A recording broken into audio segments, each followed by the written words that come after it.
I'm here with Mark Burr-Lonnon from Mauser, and today we're going to talk about a few things. We are at EDS. Mark, what's the most exciting thing in the industry that you see for Mauser in 2023? And going into 2024 too. Okay, I mean, it's this year is kind of interesting. It sort of panned out exactly as we thought. So, you know, we've had 2 years of phenomenal growth. We're coming off the back of you know, $2 billion in the last 2 years. So the expectation of this year really was that 2023 was going to see probably an okay beginning to the year, and then it's going to start to slow down a bit. Right.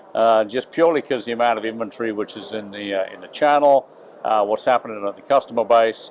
So kind of what we predicted sort of panning out. Just hope that the final part of the prediction is that Q4 really picks up again, because we don't want to see a few quarters of it getting quieter. But I think 2024 is going to be okay. I mean, you talk to a lot of people, 2024 sometimes is seen as possibly a bad year for the industry. Right. My view is that just purely because of what's happening with electronics, I'm less looking at what's happening in the world, and what's happening in our industry is very different, okay? Electronics is going into just about everything. Yep. So it doesn't matter what's happening in many of the markets and what's happening in banking and what's happening in the tourist trade. Everything you look at now has got more electronics in it. So we see it from the front end. We see a lot of design engineers doing a lot of designs. And I think the flush through of the inventory, once it happens, is going to see these new designs hit. And those should start going into production probably late this year and early next year. So we're pretty buoyant. We're very different from most other people, okay? Yep. You know, where we fit in the supply chain is very much at the front end of the design and the small to medium-sized production. So we're not talking about supply chain, big programs. So for us, most of the markets will continue to grow. And last year was an exceptionally high one. This year will be a good one. And I think next year will be okay to good, yeah? So what's Mauser's vision for the future of the industry? How do they see it playing out? Fantastic, to be honest.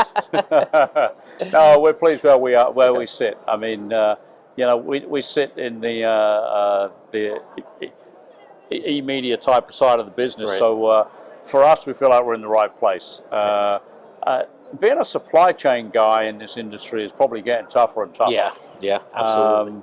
You know, the margins are thin on that for sure, and some of the big suppliers actually think they can do a good job themselves at doing that. Right. Some of them can do a good job in that. But when it comes to seeding the market, you know, getting more new products out, getting technology to market, then that's something which, you know, we've heard it from a few of our key suppliers where we add juice, Right. And you know, we add juice to a global customer base of over 850,000 customers. So we have a lot of juice. Yeah. But the big thing for us is take that new technology to market, and as soon as it comes out from all our, you know, over 1,200 suppliers, we get it out as quickly as we can. So what's some of the approach that Mauser's taking towards adding new services and new products for customers, you know, in the industry? Yeah, I mean, when it comes to big new brands, we sort of got them all now. I mean, it's so, you know, we've taken on in the last 10 years now the ADIs and the big guys. And we had TI before, and we got TE and Molex. So now what you tend to see is there's a huge amount of new embedded lines coming out. Okay. So there's probably not a week that goes by now where we're not taking on a new line. But it tends not to be a resistor line or a capacitor line, or it tends to be a new embedded line, which really adds something to the design engineer. So it's exciting because some of these products are just good products. Yeah? Right. They're fun products. They do things. They make things happen. They make things happen quicker, faster, better. And in our industry right now, quicker, faster, better is sort of what it's all about. And just being innovative. And we're excited to be at that part of the business. How do you know that, I mean, we see so much around AI these days, right? How do you see AI becoming part of how we handle the industry, or how it's going to affect what we do in this industry? I don't think we know yet, to be honest. I mean, it's I think it's going to have a bigger effect than we think it's going to have. But that's really like any industry. It doesn't matter what you're in. from a technology standpoint of selling parts, absolutely, we're going to be selling more parts, which are going to do things for AI.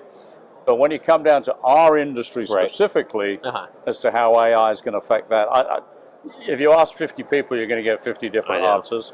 You know, most of the places in the world now just don't have the right number of people to do the jobs anymore. Yeah, so artificial intelligence is going to be great that we can actually continue to do things and do things better and improve the work that the people who are still doing the work there and who are needed to do the work, because this AI is not about how do we take people out. It's about how do we do the work, how do we do it, how do we do it better with the people that we have. So yeah, you could see, I mean, like I could see AI playing in like, okay, I need to cross-reference a part, right? You know, have the AI go look at the parameters, come back and do like, here's some of the, you know, other parts you could, you know, use. Or yeah, we're doing all that. I mean, you know, we got some things which will be coming out towards the back end of the year, and what we're trying to do with those types of things is not look stupid. Yeah, you know, AI is great, but if people still want to speak to somebody because they're getting a better answer, absolutely,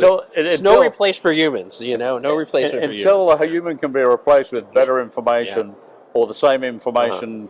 You know, we need to be very careful, and absolutely, you know, we're not jumping in with 2 feet to say, hey, let's stick all this stuff on AI, but we've got a lot of things that we're working on to try to use AI in a way that makes sense for us, but also makes sense for the customers without making us look stupid. Right. Yeah. Well, Mark, thank you for your time today. It was a pleasure talking to you. Okay. Well, thanks for your time as well. Thank you very much. Thank you.